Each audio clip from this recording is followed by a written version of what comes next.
ایک ہفتہ قبل میں کراچی کے ایک بڑے ہسپتال میں کمر کی تکلیف کے چیک اپ کے لیے گئی۔ میری ماں بھی میرے ساتھ ڈاکٹر کے دفتر میں گئی، لیکن معائنہ کرانے والے روم میں نہیں گئی۔ یہ ایک چھوٹا سا کمرہ تھا، کمرے میں صرف 2 آدمی تھے، ایک نرس اور ایک میں۔ میری تکلیف کی نوعیت اس بات کی متقاضی تھی کہ میں اپنی شلوار اتار کر ڈاکٹر اور نرس کو معائنہ کرنے کی اجازت دے دوں۔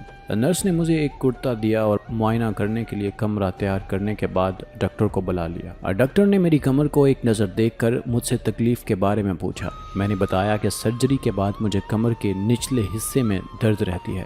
اس نے میری کمر دبائی اور مجھ سے پوچھا کہ دبانے سے کوئی اثر محسوس ہو رہا ہے یا نہیں۔ میں نے ڈاکٹر کو بتایا کہ کہاں درد ہے اور کہاں نہیں۔ جب معائنہ ختم ہوا تو ڈاکٹر نے اچانک میرے جسم کے پچھلے حصے پر زور سے ہاتھ مارا۔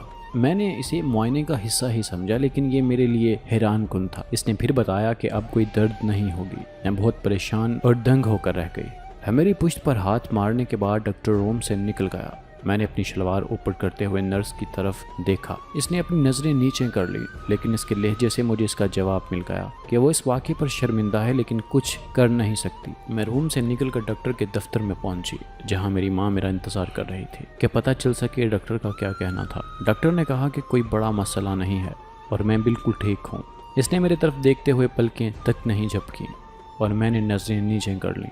ماں نے پریشانی کے عالم میں پوچھا کہ درد کی پھر کیا وجہ ہو سکتی ہے۔ ڈاکٹر نے کہا کہ یہ کوئی بڑا مسئلہ نہیں ہے، نہ ہی اس کے لیے میڈیکیشن کی ضرورت ہے، بس آپ اس درد کو نظر انداز کر لیں، یہی کافی ہوگا۔ ہسپتال سے نکل کر گھر جاتے ہوئے وہ لمحہ بار بار میرے ذہن میں آتا رہا۔ میرا چہرہ بجھ گیا تھا اور ماں یوں پوچھ رہی تھی کہ آخر کیا جو تم بالکل خاموش ہو گئی ہو۔ تب میں نے اس واقعے کو ہمیشہ کے لیے اپنے دماغ میں دفن کرنے کا فیصلہ کر لیا۔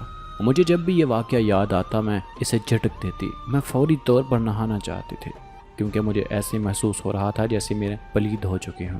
اپنے آپ سے مجھے نفرت محسوس ہو رہی تھی۔ نفرت کا لفظ بھی میرے احساسات کو بیان کرنے کے لیے چھوٹا محسوس ہو رہا تھا۔ میں اس عمل کو کسی بھی طرح معمولی قرار نہیں دے سکتی تھی۔ میں کسی طرح اس شخص کو بے گناہ قرار دینے کی ہمت کر پا رہی تھی اور نہ کوئی وجہ ڈھونڈ پا رہی تھی۔ اب میں نے کوشش کی کہ اسے ایک عام سی بات سمجھ کر بھول جاؤں، یا یہ سمجھ لوں کہ اس نے مجھے ایک چھوٹی بچی سمجھ کر مذاق کے طور پر ایسا کیا ہے، یا پھر شاید یہ کہ یہ اس کا اپنا انداز تھا۔ بات چاہے جو بھی ہو، کسی بھی ڈاکٹر کے لیے کسی حالت میں یہ جائز نہیں ہوتا کہ وہ اس طرح اپنے مریض کو ہاتھ لگائے۔ نہ ہی یہ طبی معائنے کا حصہ تھا۔ کولہے کو چھونا جسم کے کسی اور حصے کو چھونے سے بہت مختلف ہے۔ یہ ایک معمولی یا قابل فراموش حرکت نہیں ہے، خاص طور پر ایک مرد ڈاکٹر کے لیے ایک خاتون مریضہ کو اس طرح چھونا تو بالکل ہی نامناسب ہے۔ کسی کے جسم کے احساس حصوں کو چھونا جنسی حملے کے زمرے میں آتا ہے۔ آپ شاید سوچ رہے ہوں گے کہ ایک چھوٹے سے واقعے کو میں اتنا بڑا بتنگڑ کیوں بنانا چاہتی ہوں۔ اب میں اس کو دوسرے الفاظ میں بیان کرتی ہوں کہ ایک بڑے سرجن کراچی کے ایک بڑے ہسپتال میں بیٹھ کر کسی لڑکی کو پشت پر دوران معائنہ چھو لیتا ہے۔ کیا اس کی یہ حرکت آپ کو بے چین کرتی ہے؟ میں اس بارے میں کچھ لکھنا نہیں چاہتی تھی، لیکن میں آس پاس کے عقل مند اور سمجھ رکھنے والے دوستوں نے مجھے لکھنے کا مشورہ دیا۔ کیا میرے لیے یہ مناسب تھا کہ میں واپس ہسپتال جا کر ڈاکٹر سے شکایت کرتی؟ اس بات کی کیا گارنٹی ہے کہ وہ میرے الفاظ اس شخص پر اثر چھوڑیں گے یا بے وقت ثابت ہوں گے؟ کیا مجھے اس کے پاس جانا چاہیے تھا؟ اگر وہ ایسا کچھ ہونے کے سرے سے انکار کر دیتا تو میں کیا کہتی؟ اگر اس کے لیے یہ حرکت اس قدر غیر معمولی ہوتی کہ وہ مجھے پہچان ہی نہ پاتا تو کیا ہوتا؟ یہ کسی کو معلوم نہیں ہے۔ جو سوال میں نے اس وقت اور آج تک اپنے آپ سے پوچھا ہے وہ یہ ہے کہ میں اس چیز کو کیا سمجھوں؟ کیا اس شخص کے معافی مانگنے سے میری الجھن ختم ہو جائے گی؟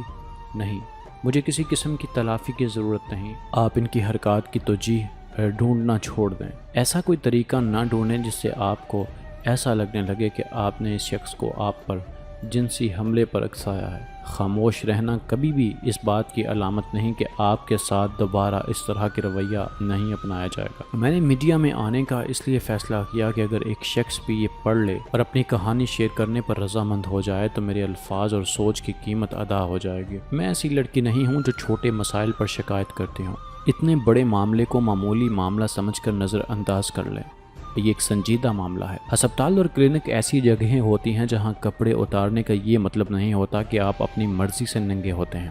اور نہ ہی یہاں کسی اور کو یہ اجازت حاصل ہوتی ہے کہ وہ غیر مناسب طریقے سے آپ کے جسم کو چھوئے۔ اس لیے یہ ڈاکٹر حضرات اور انتظامیہ کی ذمہ داری بنتی ہے کہ وہ اپنی مریض کو آرام دہ سہولت فراہم کرے۔ میں اس اندازے میں نہیں پڑھنا چاہتی کہ اس ڈاکٹر نے دوسرے مریضوں کے ساتھ کیا کیا ہوگا، کیونکہ ممکن ہے کہ اس نے کبھی ایسا کسی اور کے ساتھ نہ کیا ہو، لیکن حقیقت یہ ہے کہ اس نے میرے ساتھ ایسا کیا ہے۔ جنسی حملہ ایک کلچر، معاشرے یا نسل تک محدود نہیں ہے، یہ انسان کی ایک فطرت کی کنڈیشن ہے۔ کسی کے جسم میں درد ہو سکتی ہے، لیکن جنسی حملے اور تشدد کا خیال ہو کسی کے دل میں ہر وقت نہیں ہو۔